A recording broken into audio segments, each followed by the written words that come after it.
Hey, man, you don't mind if I play through, do you? Sure can. Welcome to Playing Through. Okay, everybody, welcome back to Playing Through, sponsored by Move Faster Golf. We are here with another special guest today, a longtime PGA professional. He's a leader in many programs that we'll actually talk about today. His name's Doug Temple, and welcome, Doug. Welcome, Thank you. Doug. Appreciate the opportunity to be here, guys. Thanks. First and foremost, Doug, what got you into golf, and what age, what kind of spurred you into the actual, your avenue to golf? Now you got to get me to think way back. I just celebrated my 52nd birthday. Yes. So, it was... Yes. Yeah. I'm not. You're not the oldest one here, is that? Well, if you just celebrated, unfortunately, I still am. Yeah, that was last week. So kind of crazy was I grew up in Hemlock. Our neighbor area had an open field. I'd always be hitting balls. Nobody in my family played golf. Oh, really? The neighbors next door were kind of into it. They were older. Just, got addicted to it when I was young. And then when I was growing up, the 21 Club was a big thing in Saginaw County, which was like the top 21 golfers in Saginaw. So I started participating in that as young as I could. And really just probably from the time I was in middle school on, just addicted to golf, and then went to school at Ferris State through their golf program and just been involved with it forever. So right out of Ferris State, what did you actually go to do then? Did you actually move away? So right when I first got out, we opened an off-course golf shop. So we had an off-course golf shop. Come on, you got to remember that. I do. Hey, I remember somebody hanging out taking some golf lessons from this old guy back in the day. Hey, I will say this, and a total testament to you and your brother, right? Yes. You guys were doing things that nobody else would. And I remember going for golf lesson and getting a VHS tape with like the program instructions and my swing and everything. But it was awesome. I loved it. Yeah. It was so cool. Yeah. Because nobody else was doing camera stuff at the time. That was way ahead of its time. I did some, you do these interns in college, and I worked for Golf Digest and just got addicted to the teaching side of it and understanding the swing and teaching it. So, and we brought that back, and, I don't know how many years ago that was now. Let's call it 25 or 30, if not more. Nobody was doing that stuff. And it was we were drawing lines with dry erase markers on the TV. Exactly. I remember that. I mean, back in the day, I used to go to Golf HQ now. It used to be Pro Golf Discount. I used to set up a tripod with a digital camera, and to even look at one swing that I would create would take me an hour and a half, 2 hours later, uploading it in your computer, you name it. Yeah. Now it's like 3.5 seconds with your phone, whatever else, and it's just way more better quality. Oh, yeah. Yeah, and it blew people's minds, right? They're like, what am I supposed to be looking at? How do they even know? I think that's what's really changed, too, is now this technology is there. So, but that's how I got just into the game and addicted to it and just love it. Awesome. Nice. Well, hey, I know before we started, we talked to you about a bunch of the programs and stuff you're affiliated with.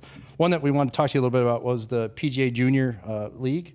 Yeah. What's your involvement with that? Yeah, so the Junior League, so the PGA of America and Michigan PGA has this, it's called REACH, which is their charitable foundation. Yep. They focus on junior golf, military, and inclusion. And in the junior golf realm, you've got drive, chip, and putt, and then you also have the PGA Junior League. So the Junior League, once again, the PGA started, I want to say it was like 2010. I was one of the early onboarders of it. Been doing this program forever. We used to only do it at Maple Leaf. Now we run programs at 8 golf courses in our region. So Junior League is easiest way to think of it is like T-ball or Little League. Okay. So we form teams at golf courses. You have a couple different age divisions. They get all kinds of cool swag, home and away jerseys. We compete in a scramble format against kids their same age from other golf courses throughout the summer. At the end of the year, we pick an all-star team. They have a chance at winning a national championship. Nice. So it could go on. We start in May, and the thing could go on until November, depending on if you keep winning. But it's really any ability, ages 7 through 17. Wow. And how many teams do you guys got? Do you actually kind of in charge of? So I do all the teams at Curry. So we do 4 13U teams, which is 40 kids, and then I do 3. Right now they're already full. That's the crazy part. We opened registration early this year. We normally open up the first week of March. Yep. Right now we've got about 137 kids already enrolled. Oh my! So we have for the 17U division, we already maxed out 3 teams. I usually do 3. I think I'm going to add 1 more. So you got to. Yeah. I will say, everybody who reaches out to me about junior lessons or whatever else, I send them your way. Yeah. Like, that's good because I have no time for the adult ones. I send them your way now. So. I don't know how many emails I get. Doug sent me your way. I was like, oh, because he's got involved in so many programs like this. And speaking on that, like program wise, the PGA Tour, is it PGA Tour Hope? The Hope program? Yeah, Hope program. Yes. What is that so exactly? PGA Hope is helping our patriots everywhere. Okay, gotcha. So military outreach program for veterans. It started off where everybody thought, oh, it's got to be a disabled vet. It's just for military in general. Okay. It's a program the PGA will basically, there's a handful of PGA members in the state of Michigan and around the country that are certified to teach the program. Yep.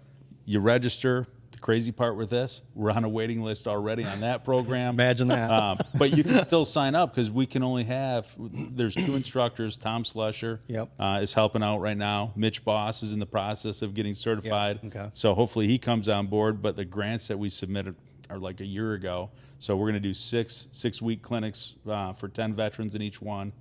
Basically everything you know about golf. Then we get them into like a graduation at the end of it. Then we try to get them in leagues and get them playing golf with other vets around the area. So is it like the participation in that in general? Is it a lot of just people who want to get into the game, beginners, or is this kind of what is?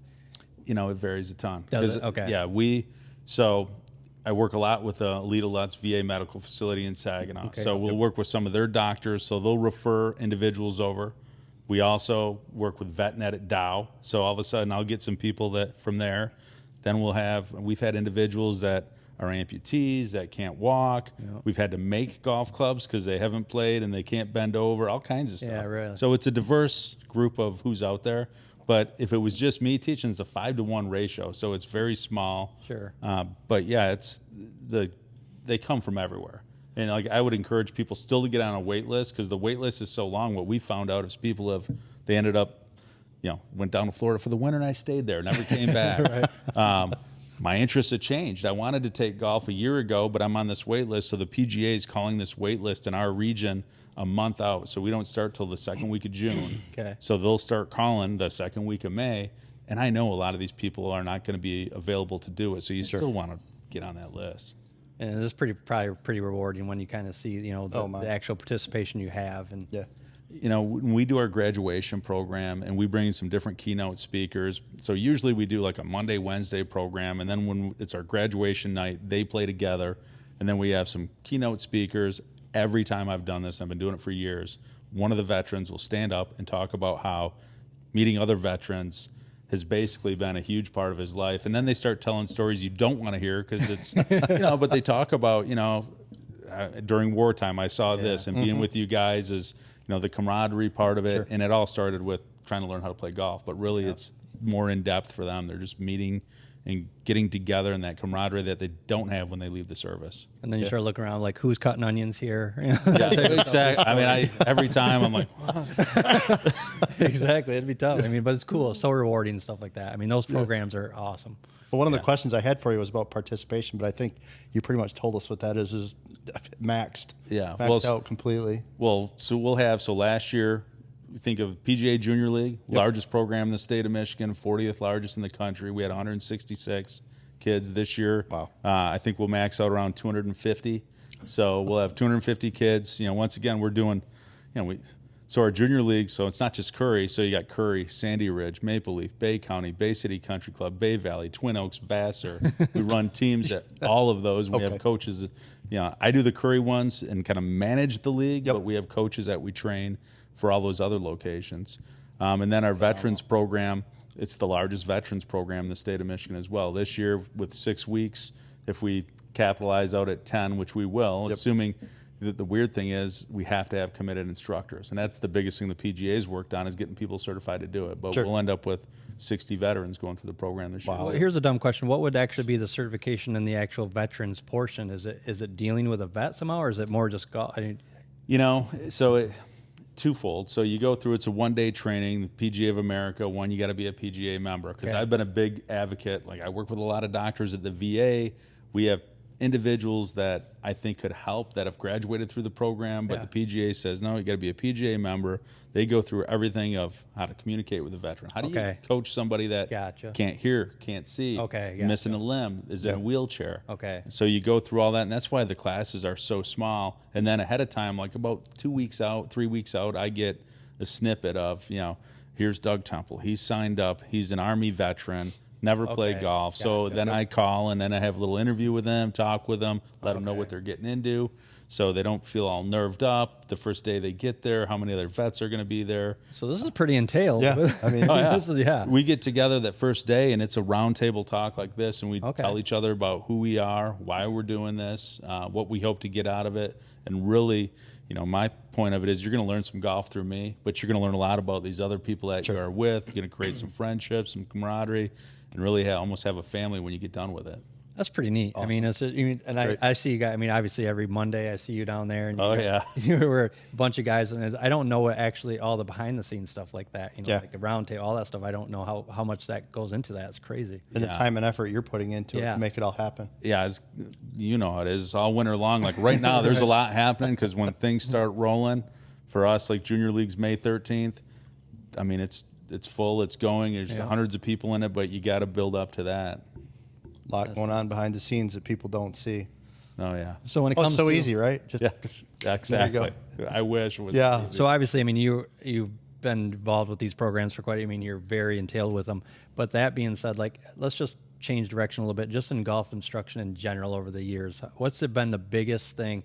I mean, obviously, you're kind of more in the clinic stuff now, but like just as individual instruction, what have you think has been, like, say, last 15, 20 years has been the biggest? I mean, we did talk about technology a little bit. We just kind of That's where I would go. I mean, look Right. at 15 years ago. It wasn't that long ago. I know, right. Both my kids are older than that, right? Yeah. So now, at your fingertips, you've got access is. to wonderful technology. I still think you still got to practice. You got to know what you got to what you're practicing, how to practice. But if you wanted to study swings, you wanted to get the best teachers in the world that, hey, I can't travel, but I can still take a lesson from them. I can still get that information from their brain. So I think technology has just made it really easy to access. yeah, it's so easy. I mean, Keith's like gotten some FaceTime. What the hell is wrong with this swing? With me leaning up against something behind me to cut out in the middle of a golf course. But I think if you look at it, the crazy point, have scores really went down though? yeah, exactly. Not too much. That's the point. No. Still got to know how to swing and how to practice, but the technology's there, and I think there's a lot of technology junkies that just eat it up and want to get more and more, and that's a good thing. You almost get too engrossed into the technology part of it, or trying to make something perfect, and it's like not even it's not even repeatable. Well, I see that. This is the first year we did PGA Junior League in the winter. And, we're at the TrackMan Sims in Bay City. Yep. And these guys are these are kids that I'm like, you don't even need to look at that stuff, They're trying to look at all these numbers. And I'm like, you hit it right down the fairway, 240 yards, you're on the left side. That's what you need to know. You don't need to know anything else. But they want to Spin rate, get angle so into attack, it. all that stuff. It's like paralysis. Yeah, it can be. Yeah. If you No let doubt it be. about it.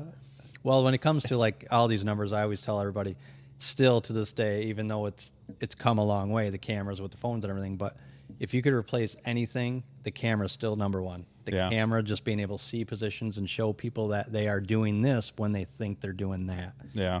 I think it's irreplaceable, and it will never be different. Yeah, and you've seen it. Once you try to change somebody, they feel like, oh, this is so far off. Exactly. And you look in there, it's like, I can't even see it. Yeah, Like, right. You're going to have to work on this for weeks before I see anything.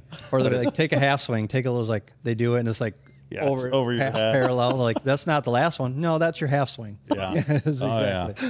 yeah. Definitely. No doubt. So speaking of swings, what would you, in your opinion, is the biggest problem in the majority of golf swings? Maybe one or two things that you would say are the biggest problems.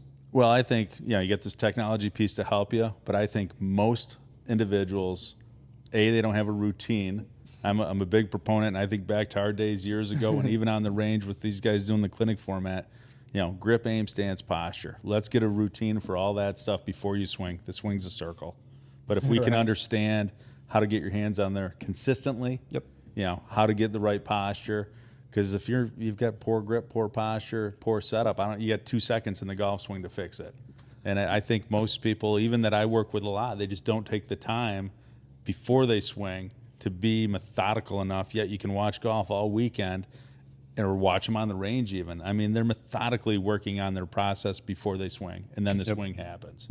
I kind of kid around every time I give someone like a very new beginner a lesson. I'll obviously work on, same thing, grip, stance, posture, all that stuff. And when they get that all set up and good to go, I'll like get back and I'll look at them and I say to them, Now, right now, I look at you with your setup. I can't tell you don't play on the LPGA Tour or PGA Tour. Yeah. Now, when you make a swing, we find out real quick that you don't. Yeah. But setup-wise, Bowling tour. Yeah, you can be just as good as Tiger or Scotty or anybody else at setup and grip and posture or whatever. Yeah, It's the simplest thing. But I think the other thing with golf too, like we're taking lessons, we've taken lessons. How many people go out with a friend? They're like, "Hey, come along with me and just jump in here." Never touched a club. They don't get any kind of direction. But any other sport you're playing, if it's t-ball or football or basketball, you've got a coach from a young age that brings you up. And I see it with. I get people later in life that I've played for 10 years, never had a lesson other than, my league partner. It's not helping. That's why I'm here. They're always the greatest, right? That league partner. Yeah, exactly. The league partner. They can fix any swing problem. Yeah, right in the middle of your swing, right? Hey, I see. Yeah. We need to do a whole podcast on league partner. That would be a good one. Yeah. League partner swing corrections. So as far as like programs, obviously the two big ones for you are PGA Junior League and the whole program. I was like, there's anything else out there that you've been like you've been special to you over the years, or something you don't do anymore, anything like that? Well, I think in this area, you got drive, chip, and putt. Yeah, the road to Augusta starts at Curry. Right. Yeah, you could be right out there. Yeah, very true. So last year, that's come up late this year. I think I'm going off because I don't help a ton with it. I volunteer with it. I think it's in June. But then you've got the First Tee programs in this area. Yeah. So I sit on the board of the First Tee, and I do a lot of their programs as well. So the First Tee national program, they actually have the First Tees tied in at Pebble Beach, and they have kids playing out there. We had one of our kids in our program out of Flint play in Pebble Beach last year. Wow. Yeah. Let's say the First Tee is another program that's just off the charts with waiting list too, or What's that? waiting list too in the First Tee. So the First Tee, they just opened their enrollment. So they, in our region, so it's the Great Lakes Bay region up here, but they're out of Flint too. So we have Curry does programs basically at ages 5. So they start a little younger. Okay. It's a clinical, their format's a little different. Once a week you meet for a clinic. They learn everything on their way to, on the 6th week, a little tournament on their par 3 course. And then you got Maple Leaf doing the program, Pleasant View and Saginaw. All winter long, they do programs with the Boys and Girls Clubs, the YMCAs. Every school in Saginaw, Midland, Bay, and now Isabella County has our in-school program. So PE instructors in elementary schools are teaching golf to these kids, and we train the PE instructors to basically do these programs, and then they hand them off to summer programs, which are the ones we just talked about. Awesome. We got hope for you, Dino. I know. What's the age? Hey, what's the age limit? It started at 5? Yeah, they start at 5. Yeah. As long as the age starts at 5, 52, Well, right? You know who's been doing my lessons, right? So I need all the help I can get. Oh, can you hear? We got him this year. I'm telling you, he's going to break 80. I'm feeling it. That's it. Well, you think of lessons. To me, I get a lot of people that, how do I get better? And it's not just what to practice, but how to practice, right? So earlier you were talking, hey, if I had 15, 20 minutes, I really think if you work on it a half hour a day, 6 days a week, you can improve quick. If you show up to the range for 3 hours on a Saturday, because that's when you can do it, it's a long road to improve. Exactly, yeah. It's a little bit over consistency, right? Yeah, definitely. Yep. What is Anything it? 10,000 swings? 10,000 repetitions? Is that what they say? Like to be, Yeah. somebody says like, I know that was like Jordan and those guys talking about shooting free throws, 10,000 before you can become an expert. So 10,000 golf swings. I got about 40,000 and still need work. Yeah. And that's in front 9. That's on the front. That's before we make the turn. That's before the turn. We were talking about key 66. I said that would be me on the turn. That's right. Swinging Making around the turn. corner. It's still in there, baby. That's right. Well, it's just like you said, though, right? It's the mental part of it. 100%. You get older. I mean, I'm getting older. I don't play nearly as much. When I get those good care. rounds going, I start thinking like, this might be the lowest round I ever have again. I don't know. Exactly. So, Well, I hear him talk about how much less golf he gets to play with lessons. I can only imagine in your world now with all the stuff you have going on, it cuts into the golf game. So how many rounds did you play last year? 18 like consecutive holes. Yeah, 18 holes. Probably 6. There you go. There you go. 6. I probably played 15. Yeah, I play Monday night, and we do the military league at Curry, and I play 9 holes out there. I try to play on a Thursday night league at Bay Valley with my son, and between him and I, we need about 3 other people to be subs because we can never make it. Right. So, Exactly. but it's like I try to play in that just to be around it. But for me, it's the same thing. It's the camaraderie of hanging out with everybody, and you do get frustrated when it's like, I remember I used to hit it here, or I used to be able to. Those days are gone. Well, sometimes the technology is closed the gap a little bit for our age and everything else, so it ain't too bad. Well, I need to get some technology. I was looking at my clubs the other day, and I'm like, these things are like 12 years old. Are they? I've got some, honey. I'm hitting the Callaway X Hot Tour driver, and I'm like, that thing's about 2013 or so. 10, probably.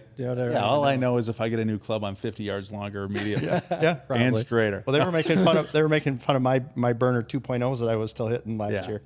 Hey, the crazy part is I've been to, you hit your old clubs against them, and they're more forgiving, but nothing stands off the charts like, I'm hitting it 50 yards further. You really don't. If you're hitting it in the sweet spot, it's not that far off. I tell everybody, even 8-10 years ago, drivers, sweet spot, hardly a difference, but toe and heel can be a pretty big difference these days. Yeah. Especially with this new TaylorMade. I was hitting at that a couple weeks ago, and that thing's made to like be hit off the toe and everything, and so it's actually pretty legit. Yep. Yeah, I need some new technology. That's Yes, for me this year. That's what I'm going to do. Well, this podcast is going to help. We're going to start a GoFundMe for Doug and some new technology. New technology this year. Definitely, it'll lower my score. Well, Doug, we'd like to thank you for coming up. Well, actually, so the PGA Tour Junior League and the Hope program, obviously the Junior League has just opened up, you said, right? And the Hope program has got a waiting list. We'll still drop the actual link in our definitely. when we release the podcast, just for people to check it out and see, Yeah. and even get on a waiting list, right? Yeah, it's exactly it. You can get on the waiting list through the Michigan PGA website. For Junior League, we talked like a little bit about what it's all about, but it's a national program. You can get in there, see and even if somebody's watching this anywhere in the country, they throw in their zip code, they can find a program that's in their neighborhood. Okay, so sure. Awesome.